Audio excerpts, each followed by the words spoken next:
Bugun tushunchaning umumiy tavsifi haqida gaplashamiz. Tushuncha predmet va hodisalarning umumiy, muhim belgilarini aks ettiruvchi tafakkur shaklidir. Belgilar deb predmetlarni bir-biridan farq qiluvchi hamda ularning bir-biriga o'xshashligini ifoda qiluvchi tomonlarga aytiladi. Har bir predmet olamdagi boshqa predmetlar bilan bevosita yoki bilvosita aloqada bo'lganligi uchun juda ko'p belgilarga ega bo'ladi. Ularning ba'zilari faqat bitta predmetga xos bo'lgan, uning individual, ya'ni yakkalik belgilarini tashkil qilishi mumkin. Muhim belgilar esa predmetning mohiyatini belgilaydi. Bu belgilar orqali biz predmetlarni guruhlaymiz va ularning asl tabiatini tushunamiz. Tushunchalar bizga dunyoni tizimlashtirishga yordam beradi. Har bir so'z ortida ma'lum bir tushuncha va uning xususiyatlari yashiringan. Masalan, kitob tushunchasi ostida biz ma'lumot beruvchi varaqlardan iborat va o'qiladigan barcha predmetlarni umumlashtiramiz.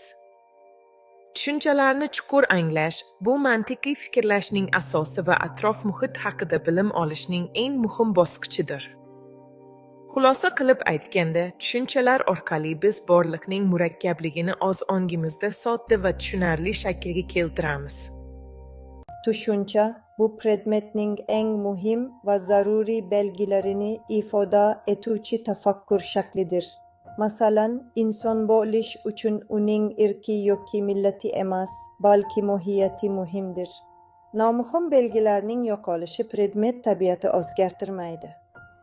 Bir munosabatda muhim bo'lmagan belgi boshqasida hal qiluvchi bo'lishi mumkin. Tushuncha taqqoslash, analiz va sintez kabi mantiqiy usullar yordamida hosil qilinadi. Biz predmetni qismlarga ajratamiz va so'ngra uning yaxlit mohiyatini birlashtiramiz. Har bir tushuncha o'z mazmuni va hajmiga ega. Mazmun kengaysa, hajm torayadi. Masalan, fan tushunchasiga mantiq belgisini qo'shsak, uning ko'lami torayib boradi. Tushuncha so'z bilan bog'liq, lekin u bilan aynan bir xil emas. Bitta tushuncha turli tillarda turlicha so'zlar bilan ifodalanishi mumkin. Xulosa qilib aytganda, tushuncha borliqni chuqurroq va to'laroq inqos qilish imkonini beradi. Tafakkur poydevori aynan shu tushunchalardan boshlanadi. Assalomu alaykum. Bugun biz mantiqiy tushunchalar o'rtasidagi munosabatlarni o'rganamiz. Obyektiv dunyodagi barcha narsalar kabi tushunchalar ham o'zaro aloqada bo'ladi. Tushunchalar taqqoslanadigan va taqqoslanmaydigan bo'ladi.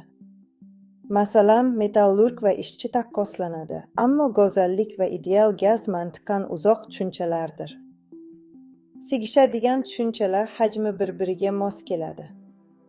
Bunga moslik, qisman moslik va bo'ysunish munosabatlari misol bo'ladi. Bo'ysunishda bir tushuncha ikkinchisining qismi hisoblanadi. Masalan, mantiq tushunchasi fan tushunchasiga bo'ysunadi. Sigishmaydigan tushunchalar esa birga bo'ysunish, qarama-qarshilik va zidlik munosabatlarida bo'ladi. Ular bir-birini istisno qiladi. Tushunchalarni chegaralash va umumlashtirish orqali biz fikrimizni aniqlashtiramiz. Mantiqiy munosabatlarni tushunish to'g'ri fikrlash garovidir. Salomat bo'ling.